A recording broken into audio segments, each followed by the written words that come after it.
My name is Sean, and this is a video on how divorce rates are so high and how they become this high. I'm going to be using not my opinions because most people use their opinions when they're saying, like, oh, why are divorce rates so high? Oh, because, oh, people don't like each other. Like, they use their opinions, but I'm going to be using statistics, scientific studies, and I'm going to be showing you basically like just the raw demographic of why it happens. And I'm going to be telling you as well the best ways to decrease it. I'm going to be using statistics as well on the best ways that people have. Like, I'm going to give you the facts basically, not just my opinion. Let's start off with chapter one, the history of divorce. So let's start off with 2000 BC is where it started with divorce.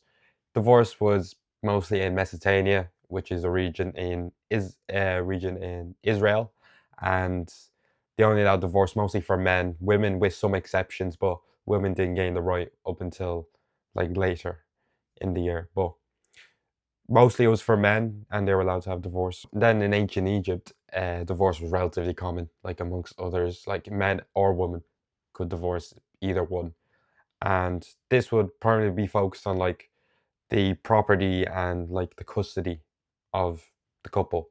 Also, in ancient Greek times, basically the same thing as the 2000 BC, which was that men had the right to divorce, but women didn't have many options. They couldn't divorce, they didn't have the right to divorce.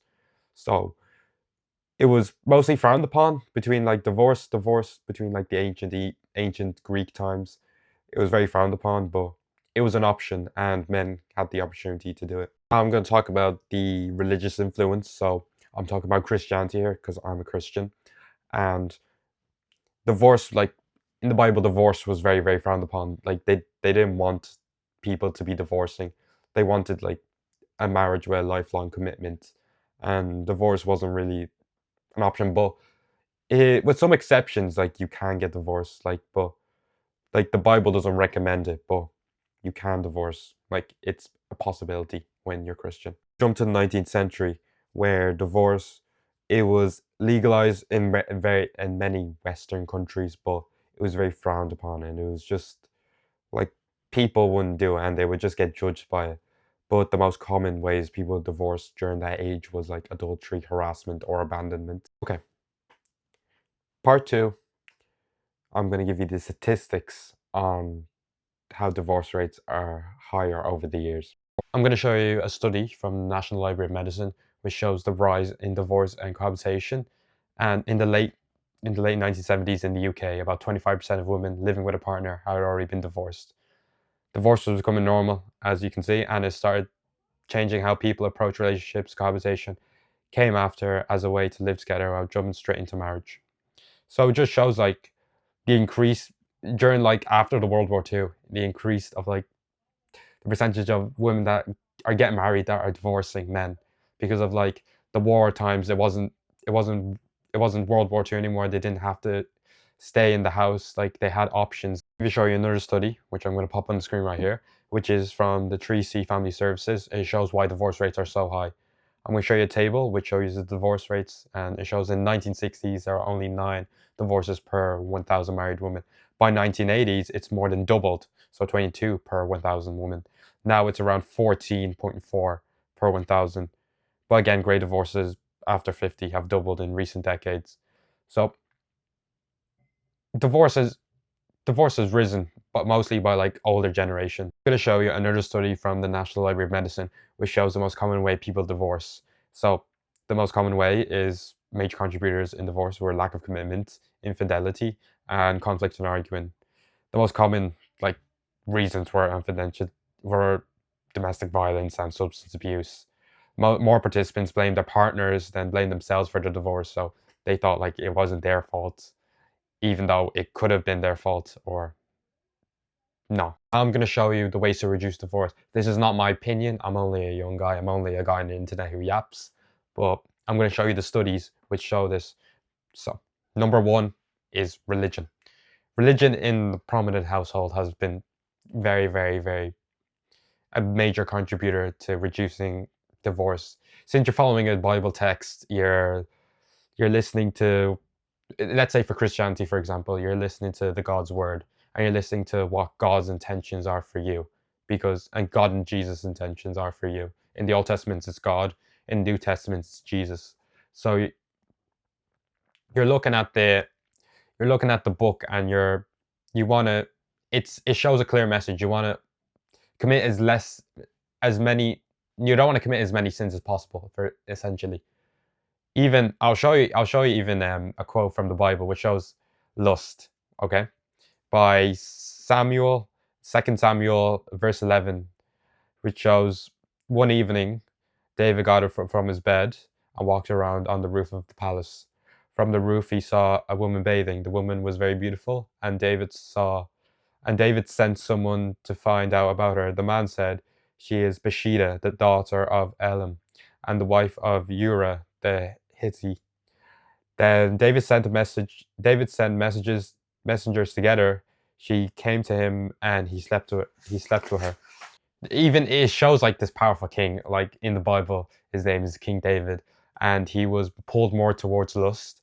So basically, the story goes, um, he has a big palace. It's during the war times, and he has his wife, and he goes over and he cheats not on his wife, on this other guy's wife, and essentially he makes her pregnant, and they they don't find out. No one finds out, and then him him essentially, the husband get killed. He essentially gets the husband of the wife who he had sex with killed. So then essentially the man like King David, then he was trying to cover it up, kind of saying like, "Oh, this is not my baby." That he wanted the husband of the wife to basically have intercourse with her. She rejected it, but she rejected to do it because she was on her word. She didn't want to do it. She was like, no, she didn't want to do any of that. That made King David very angry, and then he basically set up the husband to get killed. Another way to reduce the chance of divorce is communication. It matters a lot when you're as a guy. For me, it matters a lot how you communicate to a woman, because you can communicate her the right way or the wrong way. What I mean by that is you communicate what you're feeling, but then you don't explain yourself. That's that's the bad part. If you get into that, she might think, "Oh, he's telling me this that I'm not agreeing with, but he's not explaining himself, so I don't know what he means by this. She's taking it the wrong way while you're explaining it. You want to explain it the right way. You want to communicate. You want to be as detailed as possible, because if you don't be as detailed as possible, stuff like that can happen and that can ruin your relationship. Even so, like with me and my women that I'm with, that even we have conflicts that I don't communicate the right way. I'm gonna be honest, because I want to be honest on this channel, that I don't communicate stuff the right way. And whenever I don't communicate stuff the right way, that can make her upset. And then with loads, no, I wouldn't say most women, but like a lot of women that you don't communicate stuff the right way, they'll never tell you. You have to just pick up on it, or either they tell you like 2 weeks or 3 weeks later. So you don't want to get to that point. You want to communicate it, but master the art of communicating and explaining yourself on the conflicts that are happening and the beliefs that you have, and come to agreement. What I usually do is, if you don't agree with her opinion and you want to go with your opinion, but she doesn't agree with your opinion, try meet in the middle.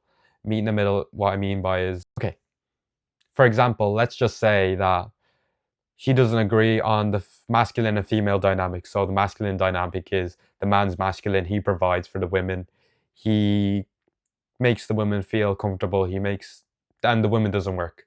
Where the female dynamic is where the woman stays at home, she takes care of the house and take care of the children, listens to the masculine man.